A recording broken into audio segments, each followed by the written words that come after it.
to Brain Bites. My name is Jan Skye from Brain Potential, and today we welcome Dr. Delia McCabe from Lighter, Brighter You, and she will be speaking about cognitive resilience.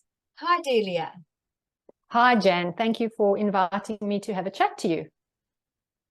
My pleasure. Let me formally introduce Delia.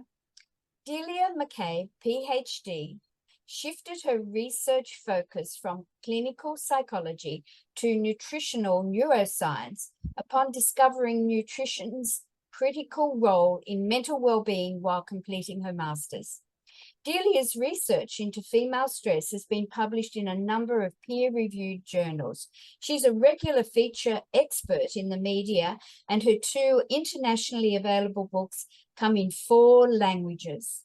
Using her background in psychology, combined with evidence-based nutritional neuroscience and lifestyle neurological perspectives, Delia supports behavior change and stress resilience within corporates and for individuals who want to optimize their brain health via online courses, workshops, and tailored events internationally.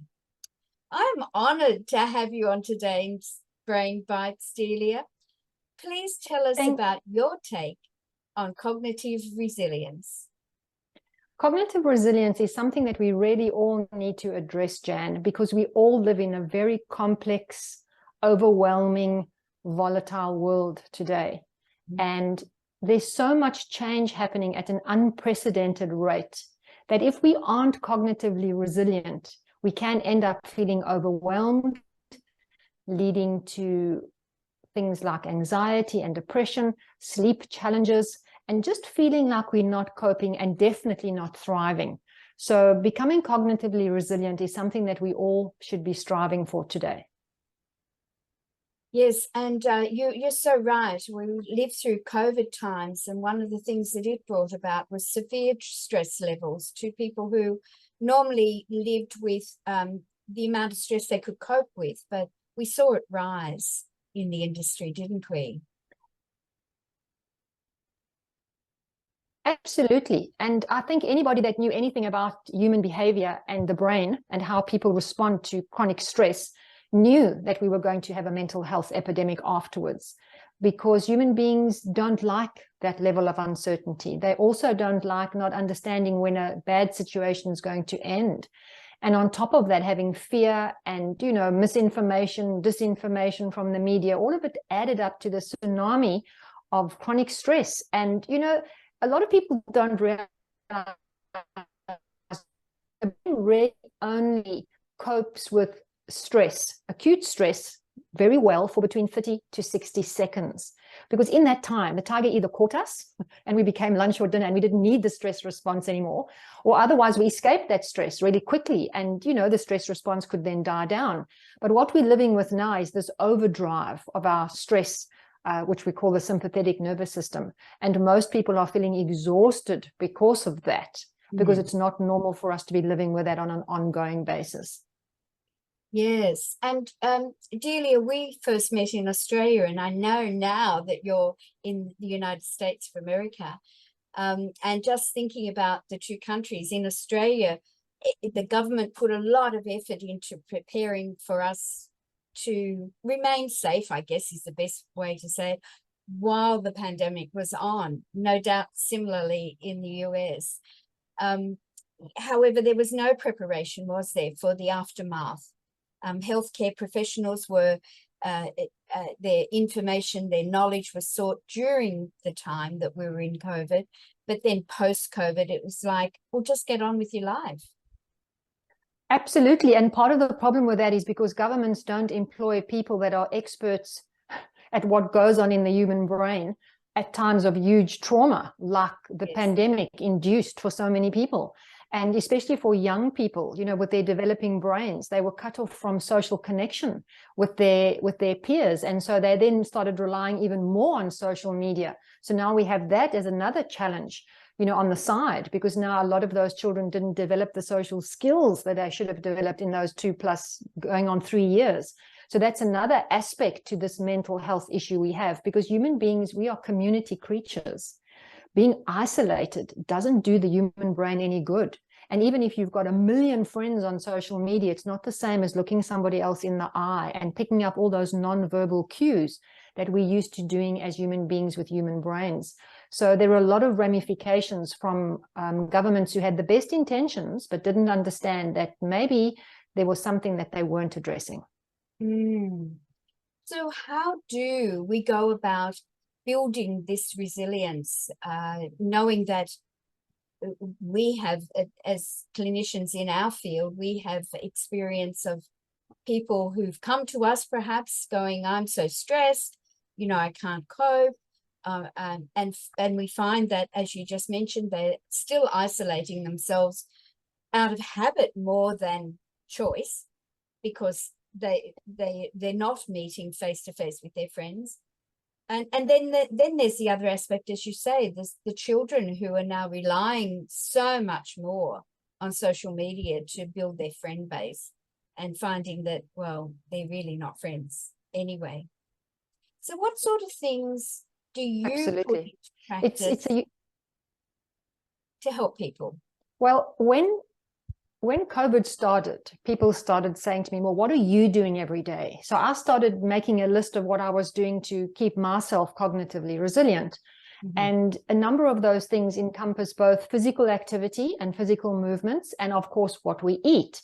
Because a lot of people don't realize that chronic stress is a very expensive nutritional exercise, if I can put it that way, because nutrients are required to make both adrenaline and cortisol.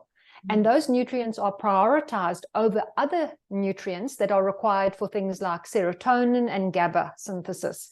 So when your body and brain thinks that you have a threat of survival, then what it prioritizes is making stress hormones and using nutrients for that. And so we end up with not enough for things like sleep and relaxation and feeling calm. So we actually have to introduce those activities into our life, those activities that induce calm, that stimulate our parasympathetic nervous system, so that we can stop using so many nutrients to create stress hormones.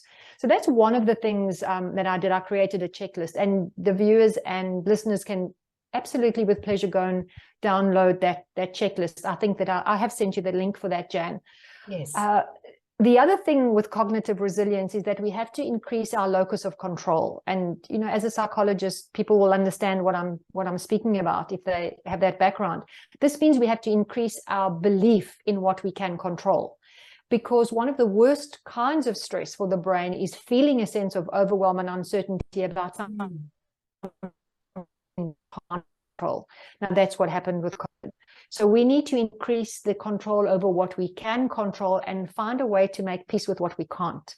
Now, as I say that, I know that it sounds really simple and it sounds like that's just a box to tick. It's not. It's a lifetime endeavor to get that right. And for many people, it feels like that's impossible right now because of what COVID left us with, the mental legacy, you know, this feeling of overwhelm and uncertainty and lack of control. But it's still something that we can encourage ourselves to focus on every day. And we do that through a variety of ways. Journaling the things that went right during the day. Journaling what went right helps us build on those neural pathways of where we do have control. Figuring out what went wrong and how next time we'll do things a little bit differently.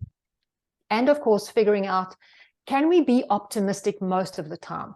Because the cognitive resilience researchers have found that if people are generally optimistic about their lives and about the outcomes of their endeavors, they are generally more cognitively resilient.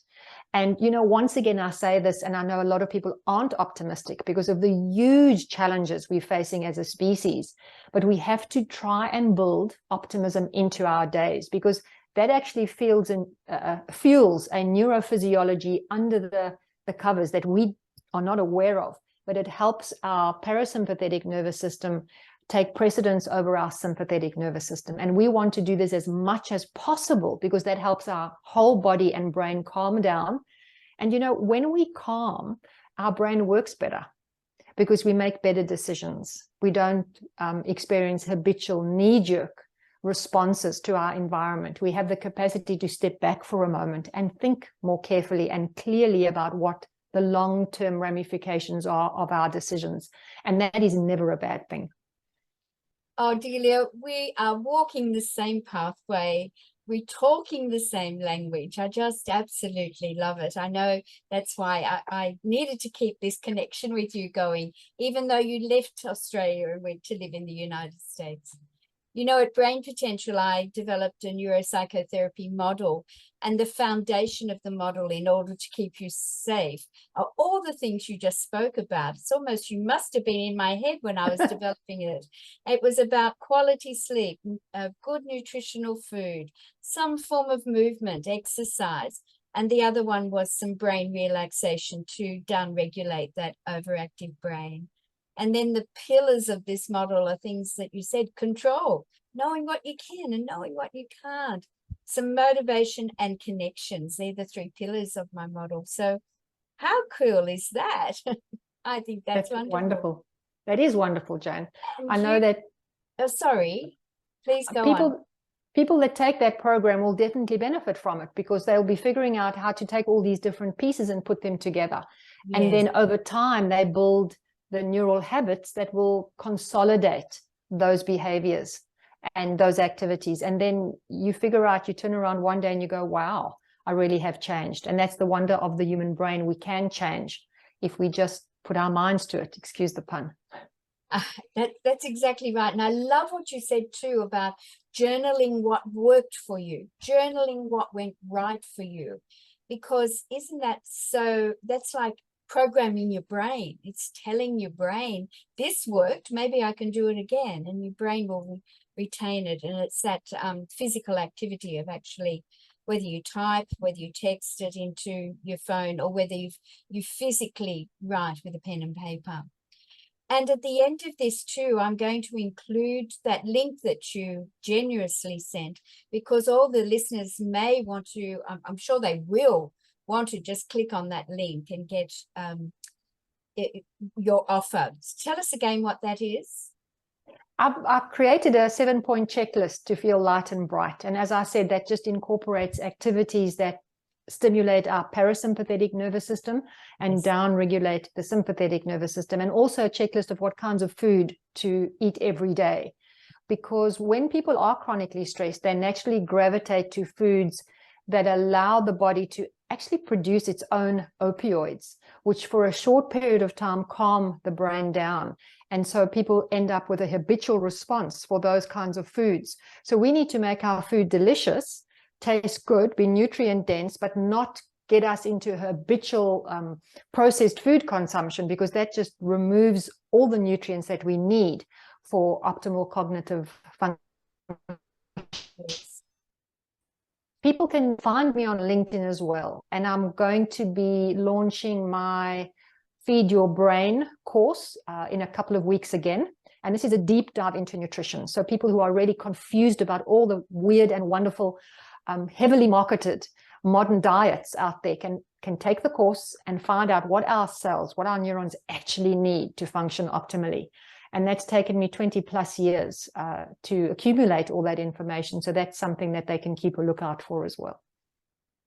Fabulous. And I have one of your books myself that I bought the night that we met. We were on a panel at the uni on the Gold Coast.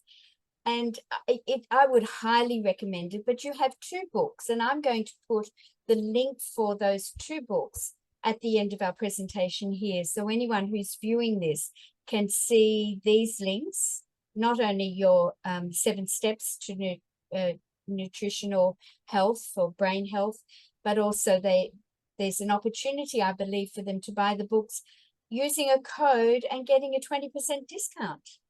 Absolutely. I do that for our podcast hosts and their viewers and listeners. So with pleasure, Jan, people can definitely use that code. Fantastic. Delia, it's so lovely to meet again. And it just is testament to the world. It brings us closer together through this wonderful internet, doesn't it? And absolutely. I've been pleased to have you on the program. Thank you so much. And please, everybody who's listening today, take a moment to view the page at the end of this where Delia's links will be. Thank you, Jan. It's been a delight. My pleasure. Bye-bye for now. Bye.